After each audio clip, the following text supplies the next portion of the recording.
Hey guys, welcome back to the garage. Back at you with another What Did You Buy Wednesday, hosted by Joe over at Big Sky Model Workshop. Once again, Joe, thank you for hosting this. It's a lot of fun doing these videos, and it's a lot of fun watching, see what everybody else has picked up for the hobby. So if you guys have not been over yet to see Joe at Big Sky Model Workshop, please go check him out. Give him a like, share, subscribe, all the good stuff, and you will not be disappointed. I guarantee it. He's a one heck of a modeler. So moving on here, guys, real quick. One thing I did forget to put on the thumbnail, some things that I picked up this week. Now, these I've had for quite some time. Just never got around to putting them on the channel yet, so we'll go over them in just a little bit.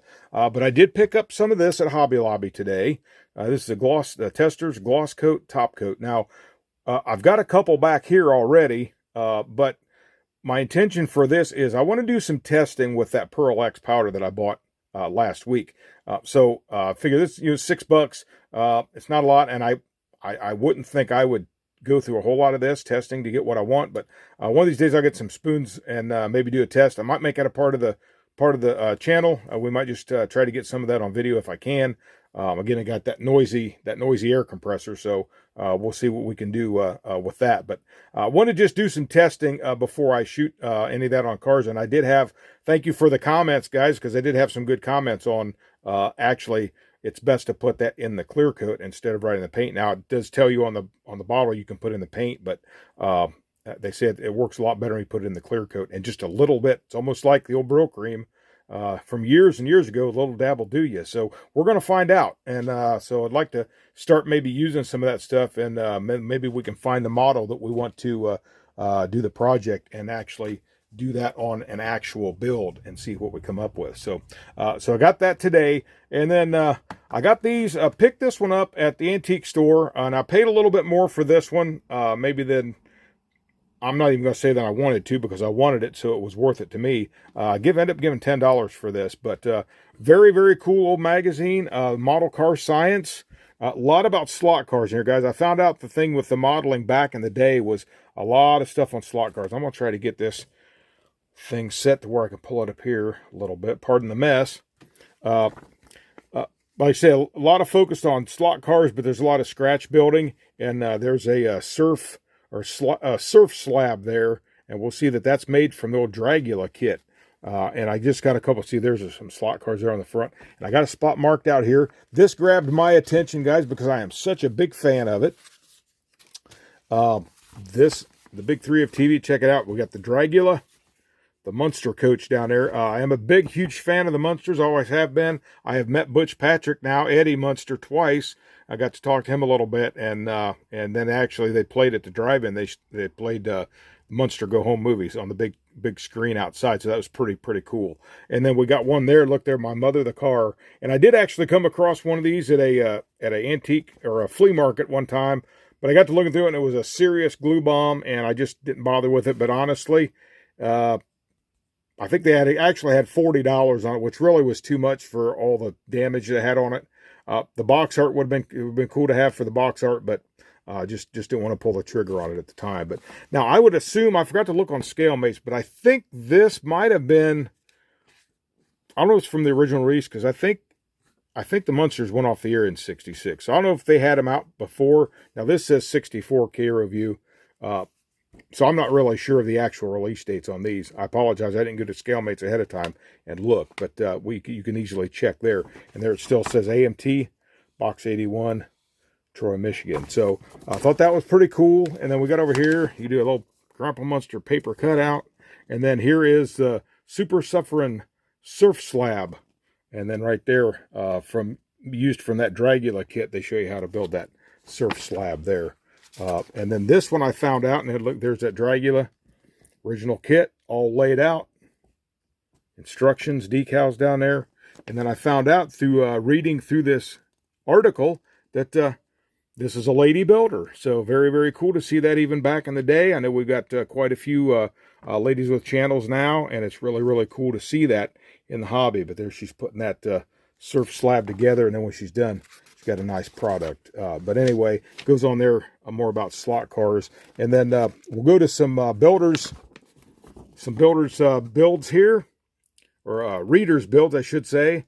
Just go through there real quick. So I'm not going to go through these page by page. It would just take too long. But just show a couple features here. There's one of them Willys with the flip nose on it. Still, I don't know. They might be still popping that one up today. I know they are the truck with the flip nose. So goes back a ways, guys, and they're still popping some of this stuff out. So, and then it's neat to see how they built these guys back in the day with really sometimes what seemed maybe like more household items, as they probably didn't have all the aftermarket, especially like we have today. All the 3D printed stuff we got now, you know, you just the sky's the limit on this stuff. But I thought that was pretty neat. And then here's another ad right there, the 56-57 Corvette by MPC. And there's Bud Anderson right there, the cat himself. And then there's an ad for the 66 Charger and the 66 GTO convertible. So really cool stuff, guys. Really cool stuff there. So Model Car Science magazine from May of '66. And then I picked this up, found this at a garage sale for 50 cents. Still pretty nice shape. This is from May of '57. And then it features the 1957 Chrysler. And Chrysler wins 57 Motor Trend Award right there. Look at that. 25 cents for that back in the day. But one thing I wanted to highlight in this is these custom. They've got some custom cars in here. And these guys, magazines are really good, guys. If you can find them, they're really, really cool to get these because you can actually look at them if you're building a custom model and actually see how they actually did the real thing back in the day. So pretty cool. A lot of pinstriping there on that, pinstripe dash. But you can just see how they did the cars back in the day. There's just some more flaming work. And then here's some of those custom look cars. And I know some of the other channels have actually gone through the little Rod and Custom magazines page by page, and that's always cool to see that. But for the purpose of this video, I just wanted to show you just a couple of those real quick. And then, because if you think about it, there's a nice custom car right there. So if you think about it, without the real thing, we wouldn't have the models. And technically, they had to have models in order to produce the real ones. They build their clay models and stuff. So everything goes hand in hand. So it's always nice to have some of these on hand. And then here's a nice ad on the back for some J-Wax. Faster paced waxing, easier paced waxing. So 57 Chevy there. So I thought that was pretty cool. So just some cool old magazines, really good shape yet. And I apologize, guys. Let me back this up. A little bit late for that now, probably, right? But anyway, there's a nice one on the front there. So you can find all kinds of, you look around, guys, you can find this stuff, you know, still pretty decent prices if you look in the right spot. So, so that does it for the magazines. Now we'll move the kit in here real quick, and then we'll try to get you out of here. This is the AMT 66 Olds, and I found this at Michael's. It looks like they're starting to, at least the ones in my area, are starting to show up a little bit more model kits on the shelves. Now, there's still the $32, $34 range, but if you get on the Michael's app, they get 30% on a regular price item per day. So you go there. So I got this 30% off. So this actually run me about $24. So I got a special place in my heart for these. I had a 67 two-door hardtop. It's just a Cutlass. Was not the 442, and we got a visitor up here again. It was not the 442, was not the W-30, it's just the standard Cutlass Supreme. So got a special place in my heart for these, and mine was the 67. So we're just going to take a walk around the box like we normally do, again by AMT. Oldsmobile hardtop there, and then just take a look on the side. It shows you the 442 emblems there, some custom wheels, bucket seats, that old W-30 engine there, and then just the box art from the top on the side. Kit number AMT 1432M/12. So, and then here, just a picture in red there with those custom wheels and red line tires, which they include in the kit. So, again, not a full review, guys. I'm just going to pop this open. Now, I did open this up, and I opened the decal sheet because I always like to look at that, so I didn't take any extra time up on the video. So take a look here real quick. Just a nice chrome tree. There's that nice Olds grill bumper. There's those custom wheels, a nice shifter, and then your factory-style star wheels. And then there's that gorgeous, gorgeous body. Love that body style. Again, the 66. And then the 66 difference in the grill. Let's see, they got the headlights. Yeah, the headlights.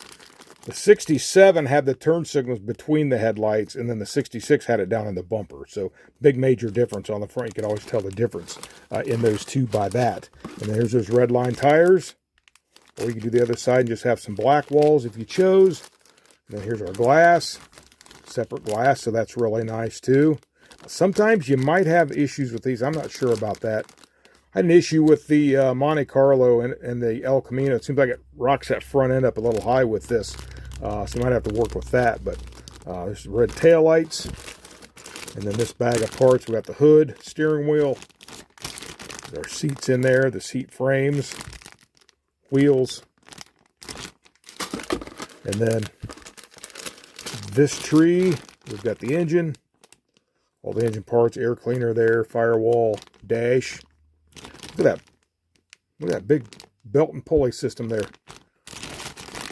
And then your interior, all separate panels. And I did notice this has a separate frame too. So a lot of really, really good detailing you can do on these guys. You can go to town on this and get a really nice result. And then here's the instruction sheet. Really, really nice instruction sheet. These kind of reminiscent. Some of these early mid-90s, late 90s, I think had some sheets like this. So really, really nice. Kind of almost reminds me sort of like an old Pro Modeler or something, you know, from back in the day. Then there's all that separate frame, separate exhaust. So a lot of major detail on this one. So I'm going to like that whenever I get to this. Again, no immediate plans for it. Just seen it. Wanted to throw it in the stash. So you got 16 steps. So a lot of detail here, guys. So we'll take a look at those decals now, and then we should be able to get you out of here. So just a series of striping, and then there's your Oldsmobile emblems. Got the gauge decals in there, very nice. Some license plates and that other emblems, and so very, very, very cool on that. So it looks pretty good, guys. So we'll put this back in here. So that's pretty much it for this week. Didn't actually get out and get a whole lot of other stuff, but I said I was at Michael's, and I did see the they had some more kits there, and I thought, well, I'm going to take a look around, and I did like this one, because I'm probably bumping the camera all over the place. So we'll tuck everything back in here, as it never fits the way it came out. So we'll put this lid back on as I'm fumbling around once again. So that's all I've got for today, guys. So we got a 442 66 Olds, and we got some clear coat to do some testing on some spoons for the Pearl X additive. And then, of course, we had our Motor Trend and our Model Car magazine. So a lot of references there, a lot of stuff we can go on. And once again, Joe, thank you again so much for putting these on. They're a lot of fun. It's fun watching the other videos, and it's fun putting them out as well. So that's all I got for now, guys. So until next time, if you guys like this video, please give me a like, share, subscribe, and comment. Subscribers, thank you. I appreciate it so much. So until next time, this is Eric from Eric's Model Garage, and you guys have a great day. God bless you, and happy modeling.